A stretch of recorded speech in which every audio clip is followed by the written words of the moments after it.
Men hozirgina O'rgimchak odam yangi kun filmini ko'rib keldim. Menimcha bu Marvel kino olamidagi eng zo'r O'rgimchak odam filmi. Hammaga salom, sizlar bilan Makroays. Bugungi videomizda mana shu O'rgimchak odam yangi kun filmini nimaga siz ko'rishingiz kerakligini qisqacha gaplashamiz. Men o'zimni taassurotlarimni aytib beraman. Qani bo'lmasam boshladik.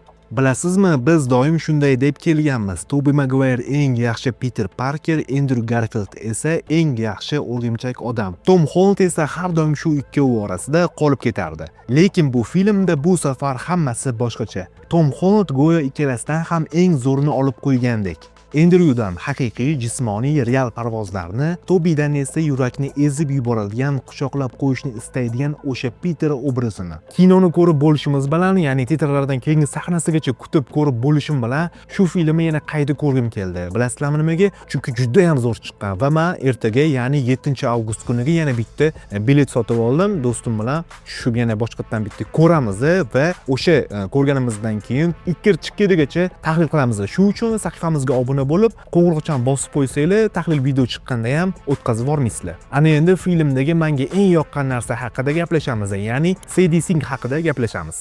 Bilasizlarmi, zaldagi odamlar u chiqishi bilan qarsaklar chalib yorishdi. Hammaga yoqdi, hissiyotlar bo'lib ketdi. Sizlarga ham shu filmni ko'rishni albatta tavsiya qilaman. Buni qayta aytishdan charchamayman, chunki kino juda ham zo'r chiqqan. Men anchadan beri, ya'ni Marvel filmlari chiqqanida zalda odamlar bunaqa reaksiya bildirganini hech ko'rmagan edim. Yaqinda chiqqan Odyssey filmida ham bunaqa odamlar spokойно chiqib ketishgan edi zaldan. Qarsaklar ham bo'lmagan edi. Даже bu kinoda qaraylar, yangi personaj chiqyapti, yangi aktyorlik qiz chiqyapti, hamma unga qarsak chalib, motivatsiya O'zbekistonda bor bu narsa. Shu joylariga juda ham maza qildim. Ekranda qo'g'irchoq ko'rinmaydi.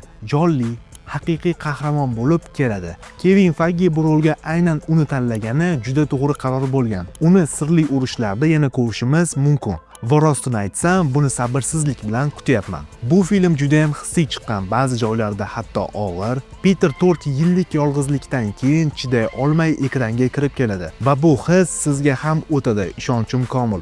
Bilasizmi, bunda hech bir personaj sun'iy yoki asabiylashtiradigan darajada harakat qilmaydi. Hammasi jonli, real, biz kabi azob chekadi. Jon Berntal ham bu safar boshqacha. Endi u ustoz emas, Peterning haqiqiy do'sti, deyarli tengdoshi kabi. Menimcha bu filmning eng katta yutug'i juda ham aktyorlar hissiyot bilan o'ynashgan. Ya'ni oldingi O'rgimchak odam filmlariga qaraganda bu yoqda aktyorlar o'zini haqiqiy qanaqadir hayotdagidek bir o'ynab berishgan. Shu joylariga juda ham maza qilasizlar. Parvoz kadrlari, buni darhol aytaman, kino tarixiga kiradigan darajada zo'r chiqqan. Ba'zi joylarda hatto Andrew Garfield filmlaridan ham yaxshiroq chiqqan menimcha. Jang sahnalarida ham haqiqiy jismoniy harakat sezilib turibdi. Bu multfilm emas, haqiqatdan odam sakrab yuribdi degan tuyg'u beradi. Kostyumdagi kichik kamchiliklar, niqobning bir oz sirg'alishi, bularning hammasi filmni yanada haqiqiyroq qiladi. Ayniqsa birinchi chiqqan 3 ta film bilan solishtirsanglar, shu 4-filmni aktyorlar juda ham qoyilmaqom o'ynashgan. Haqiqiy hayotdagidek o'ynab qo'yishgan. Chunki bilasizlar, O'rgimchak odam hayotga moslangan, hamma o'zi O'rgimchak odam bo'lgisi keladi. Shu uchun ham sevgi, muhabbat, do'stlik hamma narsa ichida bo'lgani uchun ham haqiqiy his tuyg'uni uyg'ota olishgan. Rejissyorlar juda ham zo'r ishlashgan bu borada. Va yana bir gap, O'rgimchak odam o'zining haqiqiy kundalik hazilini qaytarib oldi. Bolalarcha emas, chinakam kulguli hazil. Rejissor Destin Cretton aftidan har bir manbadan eng zo'rini olib birlashtirgan. 1994-yilgi multiserialning yumordan tortib animega o'xshash sahnalargacha. Xulosa qilib aytadigan bo'lsam, bu Marvel kino olamidagi eng zo'r O'rgimchak odam filmi bo'lgan. Qolgan 3 ta O'rgimchak odamni unutasiz va mana shu 4-filmda haqiqatan ham yangi kun bo'lgan.